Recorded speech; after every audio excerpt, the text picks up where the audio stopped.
નમસ્કાર મિત્રો, જય હિન્દ, જય ભારત. હું યુવરાજસિંહ જાડેજા. જોવા જઈએ તો મિત્રો, વર્તમાન જે પરિસ્થિતિ, સમય અને સંજોગ જે છે એમાં એક તમને ટકોર કરવી છે, થોડાક જાગૃત કરવા છે. અને ખાસ કરીને જોવા જઈએ તો અધકચરું જ્ઞાન અને અધૂરો ઘોડો એ હંમેશા છલકાતો વધારે હોય છે. તેનાથી સચેત થવું અને તેનાથી જાગૃત રહેવું ખૂબ જરૂરી છે. જી હા.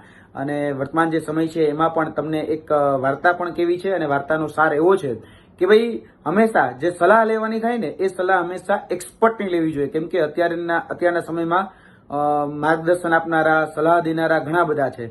જો તમે કૃષ્ણની સલાહ સાંભળશો તો તમે અર્જુન બનશો, અને જો તમે શકુનીની સલાહ સાંભળશો તો તમે દુર્યોધન બનશો. હવે તમારે નક્કી કરવાનું છે કે તમારે શું બનવું છે. અને ખાસ કરીને જોવા જઈએ તો એ વાર્તા જે છે એ પ્રકારે છે કે એક પરિવાર છે, એ પરિવારમાં એક બાળક જે છે એ બાળક બીમાર પડે છે. અને બાળક બીમાર પડે છે એટલે આખા પરિવારમાં એક ચિંતાનો માહોલ ઉભો થઈ જાય છે. અને બાળકના જે દાદા છે એ દાદા જોવે છે કે બાળક બહુ બીમાર પડી ગયું છે. તો એમાં એવું કહે છે કે ભાઈ બાળકને અત્યારે વાયરલ ઇન્ફેક્શન વધારે હોય છે, એને કારણે એને કામ કરો, કડુકડિયાતું પાવો. તો બાળકને કડુકડિયાતું પાવામાં આવે છે, પરંતુ બાળકની તબિયત જે છે એ સારી થતી નથી. પછી બાળકના જે દાદીશ્રી છે એ દાદીશ્રી એવું કહે છે કે કામ કરો, શરીર બહુ ગરમ છે એટલા માટે બે ગોદડા ઓઢાડી, એટલે કે બે રજાઈ ઓઢાડી અને સુવડાવી દો. આપોઆપ શરીરની ગરમી બહાર નીકળશે તો બાળકની તબિયત સારી થઈ જશે. એટલે આ પ્રકારનો પ્રયોગ પણ કરવામાં આવે છે, પરંતુ બાળકની તબિયત સારી થતી નથી. પછી બાળકનો જે માતુશ્રી છે એ ખૂબ ચિંતામાં આવી જાય છે, અને પછી એવું કહે છે કે કામ કરો, બાળકને ગરમ પાણીના પોતા મૂકો, અને ગરમ પાણીના પોતા મૂકીશું તો આપોઆપ બાળક સારું થઈ જશે. અને એ પ્રકારની પણ કહી શકાય એક્સપેરિમેન્ટ એમની ઉપર કરવામાં આવે છે, પરંતુ બાળકની તબિયત સારી થતી નથી.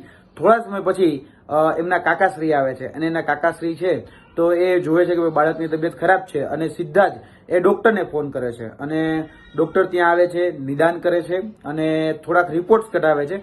ત્યારબાદ એવું કહે છે કે ભાઈ બાળકને અત્યાર સુધી કમળો હતો, પરંતુ તમે જે બધા પ્રયોગ કર્યા ને એને કારણે બાળકને કમળી થઈ ગઈ છે. એટલે કે જે તબિયત ખરાબ હતી એનામાં થોડીક વધારે ગંભીરતા આવી ગઈ છે, થોડીક તબિયત જે વધારે ખરાબ થઈ ગઈ છે.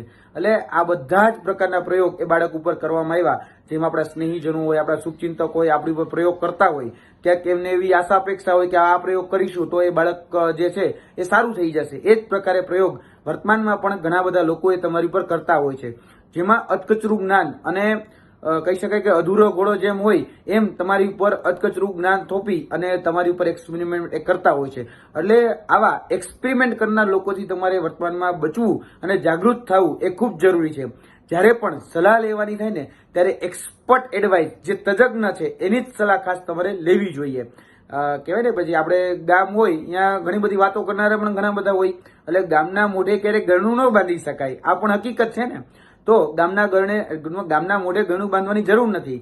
જે લોકો તમને સલાહ આપે છે, જે લોકો તમારા ક્યાંક ને ક્યાંક તમારા પક્ષે વાત કરે છે, તો એમાં ખાસ તમારે તકેદારી રાખવાની છે કે કોઈ કહી શકાય કે લોભીઓ હોય, કહેવાય ને કે ભાઈ અહીંયા ધૂતારા ભૂખા ન મરે, એમ તમે ધૂતાઈ ન જાઓ એનું ખાસ ધ્યાન રાખજો. એટલે ઘણા બધા લોકો ઘણી બધી પ્રકારની સલાહ આપશે, ઘણા બધા લોકો તમને ઘણી બધી આમલી પીપળી દેખાડશે કે લાય ભાઈ હું તારું કરી નાખું, અથવા તો લાય ભાઈ તારા પ્રશ્નોનું હું નિરાકરણ લાવી દઉં. પણ એનાથી નિરાકરણ આવશે કે કેમ એ પેલા થોડુંક વિચાર લેવું, કારણ કે ભૂતકાળમાં એને કશો અનુભવ છે કે નહીં, ખરેખર એ વ્યક્તિ એક્સપિરિયન્સ છે કે નહીં, સલાહકાર તમે જેને અપનાવી રહ્યા છો એ ખરેખર તમારો સાચો માર્ગદર્શક કે સાચો પથદર્શક બની શકે એમ છે કે નહીં, એની એક તકેદારી રાખીને ચાલજો.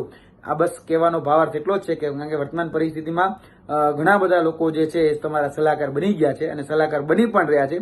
એનાથી બચવું કઈ રીતે, બસ મેં એક આ વાર્તાના સંદર્ભે તમને બતાવવાનો એમાં પ્રયાસ કર્યો છે. આશા રાખું છું તમને આ વાત સમજાય હશે. જય હિન્દ, જય ભારત.